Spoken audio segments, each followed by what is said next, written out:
ಎಲ್ಲರಿಗೂ ನಮಸ್ಕಾರ. Welcome to my channel. ಇವತ್ತಿನ ವಿಡಿಯೋದಲ್ಲಿ ಯಾವಾಗಲೂ ನಾವು ಬೆಳಗಿನ ತಿಂಡಿಗೆ ಒಂದೇ ಥರ ಬ್ರೇಕ್ಫಾಸ್ಟ್ ಮಾಡ್ಕೊಳ್ತೀನೋ ಬದಲು ಈ ರೀತಿ ಮನೇಲಿ ರವೆ ಹಾಗೆ ಟೊಮೆಟೊ ಒಣಮೆಣಸಿನ್ಕಾಯಿ ಇದ್ದರೆ ತುಂಬ ರುಚಿಯಾಗಿ ಡಿಫ್ರೆಂಟ್ ಆಗಿರುವಂಥ ಬ್ರೇಕ್ಫಾಸ್ಟ್ನ ಮಾಡ್ಕೊಂಡು ತಿನ್ಬೋದು. ನೋಡಿ, ಫಸ್ಟು ಒಂದು ಮಿಕ್ಸಿ ಜಾರ್ಗೆ ನಾನಿಲ್ಲಿ 2 ಟೊಮೆಟೊ ಹಣ್ಣನ್ನು ಕಟ್ ಮಾಡಿ ಹಾಕ್ಕೊಳ್ತಾ ಇದ್ದೀನಿ. ಹಾಗೆಯೇ ಒಂದು 4 ರಿಂದ 5 ಒಣಮೆಣಸಿನ್ಕಾಯಿನ ಹಾಕ್ಕೊಂಡು ನುಣ್ಣಗೆ ರುಬ್ಕೊಳ್ಬೇಕು. ನೋಡಿ, ಈ ರೀತಿಯಾಗಿ ನುಣ್ಣಗೆ ರುಬ್ಕೊಂಡಿದ್ದೀನಿ. ಈಗ ಇದು ರೆಡಿ ಆಗಿದೆ. ಇದಕ್ಕೆ ಈಗ ನಾನು 1 ಕಪ್ಪು ರವೆ ಹಾಕ್ಕೊಳ್ತಾ ಇದ್ದೀನಿ. ಮನೆಯಲ್ಲಿ ಉಪ್ಪಿಟ್ಟಿಗೆಲ್ಲ ಬಳಸ್ತಿರಲ್ಲ, ಅದೇ ರವೆನೇ 1 ಕಪ್ ನಾನು ಹಾಕ್ಕೊಳ್ತಾ ಇದ್ದೀನಿ. ಆನಂತರ ಸೇಮ್ ಕಪ್ಪಲ್ಲಿ 1/4 ಕಪ್ಪು ಗೋಧಿ ಹಿಟ್ಟನ್ನು ಹಾಕ್ಕೊಳ್ತಾ ಇದ್ದೀನಿ. ಈಗ ಅದೇ ಕಪ್ಪಲ್ಲೇ 1 ಕಪ್ಪು ನೀರನ್ನು ಹಾಕ್ಕೊಳ್ತಾ ಇದ್ದೀನಿ. ಆನಂತರ ರುಚಿಗೆ ತಕ್ಕಷ್ಟು ಉಪ್ಪು.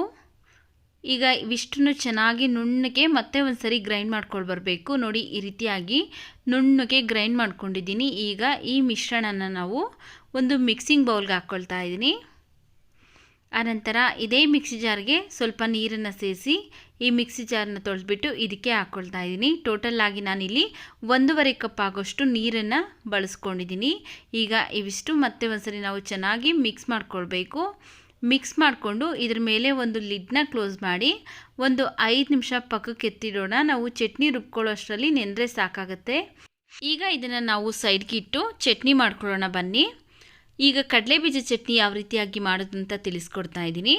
ಸ್ಟವ್ ಮೇಲೆ ಒಂದು ಪ್ಯಾನ್ ಬಿಸಿಗಿಟ್ಟು ಅದಕ್ಕೆ ನಾನು ಈ ಕಪ್ಪಲ್ಲಿ 1 ಕಪ್ಪು ಕಡಲೆಬೀಜನ ಹಾಕ್ಕೊಂಡು ಕಲರ್ ಚೇಂಜ್ ಆಗೋವರೆಗೂ ಫ್ರೈ ಮಾಡ್ಕೊಳ್ತಾ ಇದ್ದೀನಿ. ಸ್ಟವ್ ಊರಿನ ಲೋ ಫ್ಲೇಮಲ್ಲಿ ಇಟ್ಕೊಂಡು ಈ ರೀತಿಯಾಗಿ ಕಲರ್ ಚೇಂಜ್ ಆಗೋವರೆಗೂ ಫ್ರೈ ಮಾಡ್ಕೊಂಡಿದ್ದೀನಿ. ನೋಡಿ, ಈಗ ಇದು ರೆಡಿ ಆಗಿದೆ. ಇದನ್ನು ತೆಗೆದು ಇದು ತಣ್ಣಗಾದ್ಮೇಲೆ ನಾನು ಇದರಲ್ಲಿರುವಂಥ ಸಿಪ್ಪೆನೆಲ್ಲ ತೆಗೆದುಬಿಟ್ಟು ಕಡಲೆಬೀಜನ ಒಂದು ಮಿಕ್ಸಿ ಜಾರ್ಗೆ ಹಾಕ್ಕೊಳ್ತೀನಿ. ನೋಡಿ, ಈ ರೀತಿಯಾಗಿ ಸಿಪ್ಪೆನೆಲ್ಲ ತೆಗೆದುಬಿಟ್ಟು ಒಂದು ಮಿಕ್ಸಿ ಜಾರ್ಗೆ ಹಾಕ್ಕೊಳ್ತಾ ಇದ್ದೀನಿ. ಆನಂತರ ಯಾವ ಕಪ್ಪಲ್ಲಿ ನಾವು ಕಡಲೆಬೀಜ ತೊಗೊಂಡಿದ್ರಲ್ಲ ಅದೇ ಕಪ್ಪಲ್ಲಿ 1/2 ಕಪ್ಪು ಹುರಿಗಡಲೆ ಅಂದರೆ ಕಡಲೆಪಪ್ಪು ಹಾಕ್ಕೊಳ್ತಾ ಇದ್ದೀನಿ. ಹಾಗೆಯೇ ಸೇಮ್ ಕಪ್ಪಲ್ಲೇ 1/2 ಕಪ್ಪು ನಾನಿಲ್ಲಿ ಹಸಿ ಕೊಬ್ಬರಿ, ಒಂದು ಅರ್ಧ ಗೆಡ್ಡೆ ಆಗೋಷ್ಟು ಬೆಳ್ಳುಳ್ಳಿ, ಒಂದು ಸ್ವಲ್ಪ ಶುಂಠಿ, ಒಂದು ಅರ್ಧ ಗಡ್ಡೆ ಆಗೋಷ್ಟು ಈರುಳ್ಳಿ, ಒಂದು 5 ರಿಂದ 6 ಹಸಿಮೆಣಸಿನ್ಕಾಯಿ, ನಿಮ್ಮ ಖಾರಕ್ಕೆ ತಕ್ಕನಾಗಿ ನೀವು ಹಸಿಮೆಣಸಿನ್ಕಾಯಿ ಹಾಕ್ಕೊಳ್ಳಿ, ಸ್ವಲ್ಪ ಕರಿಬೇವಿನ ಸೊಪ್ಪು, ಸ್ವಲ್ಪ ಕೊತ್ತಂಬರಿ ಸೊಪ್ಪು ಹಾಕ್ಕೊಂಡಿದ್ದೀನಿ. ಈಗ ಒಂದು ಸ್ವಲ್ಪ ಹುಣಸೆಹಣ್ಣು, ಹಾಗೆಯೇ ಇದಕ್ಕೆ ರುಚಿಗೆ ತಕ್ಕಷ್ಟು ಉಪ್ಪು, ರುಬ್ಬೋದಕ್ಕೆ ಬೇಕಾಗುವಷ್ಟು ಒಂದು ಸ್ವಲ್ಪ ನೀರನ್ನು ಸೇರಿಸಿ ನುಣ್ಣಗೆ ಗ್ರೈಂಡ್ ಮಾಡ್ಕೊಳ್ಳೋಣ. ನೋಡಿ, ಈ ರೀತಿಯಾಗಿ ನುಣ್ಣಗೆ ಗ್ರೈಂಡ್ ಮಾಡ್ಕೊಂಬಂದಿದ್ದೀನಿ. ಈಗ ಚಟ್ನಿ ರೆಡಿ ಆಗಿದೆ. ಇದನ್ನು ಒಂದು ಬೌಲ್ಗೆ ಹಾಕ್ಕೊಳ್ತಾ ಇದ್ದೀನಿ. ಈ ಚಟ್ನಿ ದೋಸೆ, ಇಡ್ಲಿ, ಪಲಾವ್ ಎಲ್ಲದಕ್ಕೂ ಸಹ ತುಂಬ ರುಚಿಯಾಗಿರುತ್ತೆ. ನಂತರ ಅದೇ ಮಿಕ್ಸಿ ಜಾರ್ಗೆ ಒಂದು ಸ್ವಲ್ಪ ನೀರನ್ನು ಸೇರಿಸಿ ಮಿಕ್ಸಿ ಜಾರನ್ನ ತೊಳೆದ್ಬಿಟ್ಟು ಇದಕ್ಕೆ ಹಾಕ್ಕೊಂಡು ಈ ನೀರೆಲ್ಲ ಈ ಚಟ್ನಿ ಜೊತೆ ಮಿಕ್ಸ್ ಆಗಬೇಕು. ಆ ರೀತಿಯಾಗಿ ಮಿಕ್ಸ್ ಮಾಡ್ಕೊಳ್ತಾ ಇದ್ದೀನಿ. ಈಗ ಇದನ್ನು ಸೈಡ್ಗಿಟ್ಟು ಒಗ್ಗರಣೆ ಮಾಡ್ಕೊಳ್ಳೋಣ ಬನ್ನಿ.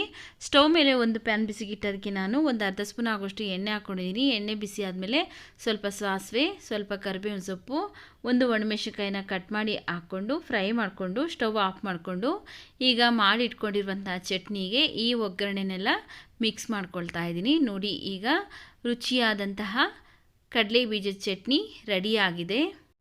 ನೋಡಿ, ಇಲ್ಲಿ ಒಂದು 5 ನಿಮಿಷ ಪಕ್ಕಕ್ಕೆ ಎತ್ತಿಟ್ಟಿದ್ದೀರಲ್ಲ, ಒಂದು 5 ನಿಮಿಷ ಚೆನ್ನಾಗಿ ನೆಂದಿದೆ.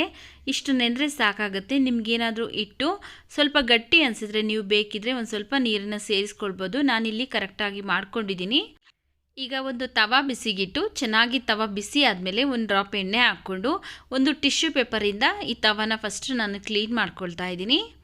ಈಗ ಇದಕ್ಕೆ ನಾವು ಮಾಡಿಟ್ಕೊಂಡಿರುವಂತಹ ದೋಸೆ ಹಿಟ್ಟನ್ನು ಹಾಕ್ಕೊಂಡು ನಮಗೆ ಎಷ್ಟು ತೆಳುವಾಗಿ ಬೇಕಲ್ಲ ದೋಸೆ, ಅಷ್ಟು ತೆಳುವಾಗಿ ಹಿಟ್ಟನ್ನು ಸ್ಪ್ರೆಡ್ ಮಾಡ್ಕೊಳ್ಬೇಕು.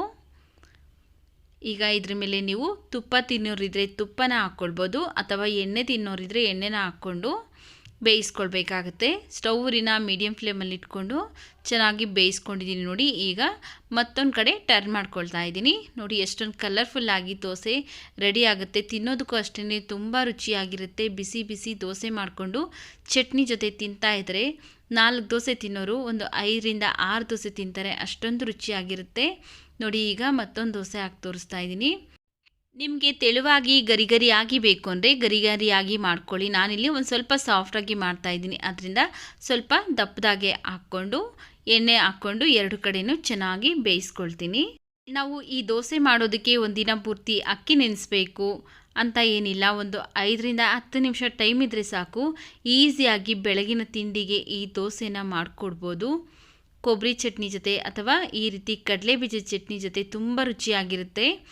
ನೋಡಿದ್ರಲ್ಲ ಯಾವ ರೀತಿಯಾಗಿ ಇನ್ಸ್ಟೆಂಟಾಗಿ ಟೊಮೆಟೊ ದೋಸೆ ಹಾಗೆಯೇ ಕಡಲೆ ಬೀಜದ ಚಟ್ನಿ ಮಾಡೋದು ಅಂತ. ವಿಡಿಯೋ ಇಷ್ಟ ಆಗಿದ್ರೆ ವಿಡಿಯೋಗೊಂದು ಲೈಕ್ ಮಾಡಿ, ವಿಡಿಯೋವನ್ನು ಶೇರ್ ಮಾಡಿ, ನಮ್ಮ ಚಾನಲ್ಗೆ ಸಬ್ಸ್ಕ್ರೈಬ್ ಮಾಡಿ ಸಪೋರ್ಟ್ ಮಾಡಿ.